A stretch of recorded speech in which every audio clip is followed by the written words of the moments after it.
युद्ध भूमि में अचानक आकाश से गगनभेदी गर्जना सुनाई देती है। यह कोई साधारण योद्धा नहीं, बल्कि रावण का सबसे शक्तिशाली पुत्र मेघनाद था। उसका रथ आकाश में उड़ता हुआ अग्निबाणों की वर्षा कर रहा था। वानर सेना उसकी गति और शक्ति से विचलित हो गई। मेघनाद ने अपनी दिव्य शक्ति से कई वानरों को एक ही वार में धराशायी कर दिया। लक्ष्मण ने उसकी चुनौती स्वीकार की और धनुष पर बाण चढ़ा दिया, परंतु मेघनाद अदृश्य हो गया और वानर सेना पर अचानक आक्रमण करने लगा। श्रीराम ने समझ लिया, यह साधारण युद्ध नहीं, बल्कि रावण की सबसे बड़ी चाल का आरंभ है। युद्ध रामायण ने चरम पर था। मेघनाद ने अपनी मायावी शक्तियों का प्रयोग करते हुए लक्ष्मण पर भयंकर बाण चलाए। एक के बाद एक तीर लक्ष्मण के शरीर को घायल करने लगे। अचानक मेघनाद ने शक्तिवान अस्त्र का प्रयोग किया और वह बाण सीधे लक्ष्मण के वक्ष में लगा। लक्ष्मण दर्द से कराहते हुए भूमि पर गिर पड़े और बेहोश हो गए।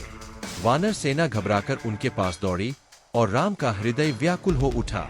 राम ने लक्ष्मण के सिर को अपनी गोद में लिया और अश्रुओं से उनकी आंखें भीग उठीं। पूरा युद्ध क्षेत्र शोक और चिंता में डूब गया। लक्ष्मण के बेहोश होने पर युद्ध भूमि में गहरा सन्नाटा छा गया। वैद्य सुषेण ने राम को बताया कि केवल हिमालय की संजीवनी बूटी ही लक्ष्मण को बचा सकती है और वह सूर्योदय से पहले लानी होगी। हनुमान ने तुरंत संकल्प लिया, प्रभु, मैं अभी जाकर इसे लाता हूँ। वह हवा में ऊंची छलांग लगाकर पर्वतों की ओर उड़ चले। रात के अंधेरे में तेज हवाओं और बादलों को चीरते हुए हनुमान हिमालय पहुँचे, लेकिन सैकड़ों जड़ी बूटियों में उन्हें पहचान न सकी। समय कम था, इसलिए उन्होंने पूरा पर्वत ही उखाड़ लिया और वेग से वापस लंका की ओर उड़ चले। क्या हनुमान जी संजीवनी पर्वत से पूरा पर्वत लेकर लौटे और उसे राम लक्ष्मण के पास रख दिया। सुग्रीव और वानर सेना हनुमान के साहस पर जयकार करने लगे। वैद्यराज सुषेण ने पर्वत से संजीवनी बूटी तोड़ी और लक्ष्मण जी को दी। क्षण भर में लक्ष्मण जी की चेतना लौट आई, आंखें खुली और उन्होंने रामचंद्र जी के चरणों को प्रणाम किया। श्री राम ने भावुक होकर कहा, हनुमान, तुम्हारे पराक्रम और भक्ति से मेरा भाई पुनर्जीवित हुआ। तुम्हारा ऋण जीवन भर नहीं चुका सकता। हनुमान जी बोले, प्रभु, यह सब आपकी कृपा है। मैं तो केवल आपका दास हूँ।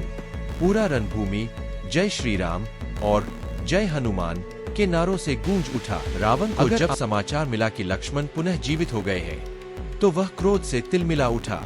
उसने अपना एक दूत श्री राम की सेना के पास भेजा ताकि उनके मनोबल को तोड़ा जा सके। दूत ने श्री राम और वानर सेना का अपमान किया और अहंकार से भरे शब्द बोले। हनुमान जी और वानरों ने उसे चेतावनी दी, परंतु वह अपनी धृष्टता से पीछे नहीं हटा। तभी वानर सेनापति अंगद ने उसे पकड़ लिया और जोर से पटक दिया। वानरों ने मिलकर उस दूत का वध कर डाला। राम जी बोले, जो अधर्मी दूसरों का अपमान करता है, उसका यही परिणाम होता है। वानर सेना ने जयकारे लगाए और श्री राम के चरणों में नतमस्तक हो गई। रावण ने अपने पुत्र मेघनाद को युद्ध के लिए भेजा। मेघनाद रथ पर सवार होकर रणभूमि में आया और उसने मायावी अस्त्रों का प्रयोग करना शुरू किया। उसने अपने बाणों से वानर सेना को घायल कर दिया। अचानक मेघनाद ने नागपाश अस्त्र चलाया। उसके प्रभाव से श्रीराम और लक्ष्मण नागपाश में बंध गए और अचेत होकर भूमि पर गिर पड़े। वानर सेना भयभीत हो उठी। सुग्रीव और अंगद ने उन्हें संभाला, परंतु पूरा रणभूमि शोक और निराशा से भर गया। तभी गरुड़ देवता प्रकट हुए। उनकी दिव्य उपस्थिति से सारे नाग तुरंत जलकर नष्ट हो गए और श्री राम लक्ष्मण पुनः स्वस्थ हो उठे। वानर सेना ने जोरदार उत्साह से जयकारे लगाए। राम और वानर सेना से बार बार हारने के बाद रावण ने अपने भाई कुंभकर्ण को जगाया। कुंभकर्ण एक विशालकाय योद्धा था, जिसका शरीर पर्वत समान था। नींद से जागते ही कुंभकर्ण ने रावण से कहा, भाई, धर्म के विरुद्ध युद्ध से केवल विनाश होगा। लेकिन रावण के आदेश पर वह युद्ध भूमि की ओर बढ़ा। जैसे ही कुंभकर्ण ने रणभूमि में कदम रखा, वानर सेना भयभीत हो गई। उसने अपनी गदा और विशाल हाथों से वानरों को चारों ओर बिखेर दिया। सुग्रीव और अंगद ने वीरता से उसका सामना किया, परंतु कुंभकर्ण की शक्ति अत्यधिक थी। अंततः श्री राम ने धनुष उठाया और तीव्र बाणों की वर्षा शुरू की। एक एक करके राम के बाण कुंभकर्ण के हाथ, पैर और शरीर को काटते गए। अंत में श्री राम के दिव्य बाण ने कुंभकर्ण का वध कर दिया।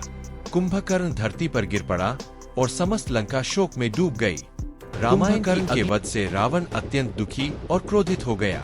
उसने अपने पुत्र मेघनाद को युद्ध के लिए भेजा। मेघनाद, जिसे इंद्रजित भी कहा जाता था, अपार शक्ति और मायावी युद्ध कौशल का धनी था। युद्ध भूमि में आते ही मेघनाद ने अपने अद्भुत अस्त्रों से आकाश को अंधकारमय कर दिया। उसके तीर अग्नि, वज्र और नागों की तरह बरसने लगे। वानर सेना चारों ओर बिखर गई। फिर उसने श्रीराम और लक्ष्मण पर घोर आक्रमण किया। मेघनाद ने अपनी मायावी शक्ति से लक्ष्मण को नागपाश में बांध दिया। लक्ष्मण अचेत होकर भूमि पर गिर पड़े और वानर सेना शोक में डूब गई। हनुमान, जाम्बवंत और सुग्रीव तुरंत लक्ष्मण को बचाने के उपाय सोचने लगे। तभी गरुड़ के आगमन से नागपाश टूट गया और लक्ष्मण पुनः चेतन हो उठे। पूरा रणभूमि जयकार से गूंज उठा। जय श्री राम, जय लक्ष्मण। लक्ष्मण के नागपाश से मुक्त होने के बाद रणभूमि में फिर से जोश लौट आया। अब उन्होंने दृढ़ निश्चय किया कि वे मेघनाद का अंत करेंगे। मेघनाद अपने मायावी रथ पर आकाश में घूम रहा था। वह अदृश्य होकर बाणों की वर्षा करता, कभी अग्निबाण चलाता तो कभी नागबाण। वानर सेना भयभीत हो गई, पर लक्ष्मण ने शांत मन से उसका सामना किया। हनुमान ने लक्ष्मण का रथ चलाया और शत्रु की ओर बढ़े। लक्ष्मण ने अग्निबाण और वज्रबाण से मेघनाद को चुनौती दी। दोनों के अस्त्र शस्त्र आकाश में टकराकर धधक उठे। घोर युद्ध कई घंटों तक चला। अंततः लक्ष्मण ने इंद्रास्त्र का प्रयोग किया। वह बाण मेघनाद के वक्षस्थल में लगा और उसने अंतिम सांस ली।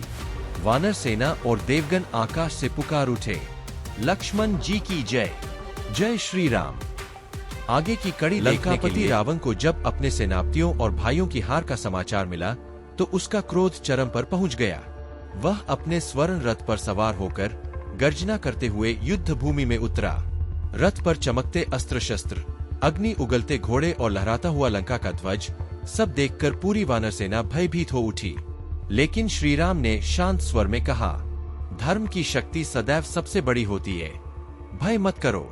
युद्ध भूमि में रावण का आगमन किसी महाप्रलय से कम नहीं था। वानर सेना और राक्षसों के बीच भीषण संग्राम छिड़ गया और अब होने वाला था लक्ष्मण और रावण का आमना सामना। अंत तक देखते रहिए और चैनल को जरूर सब्सक्राइब कीजिए।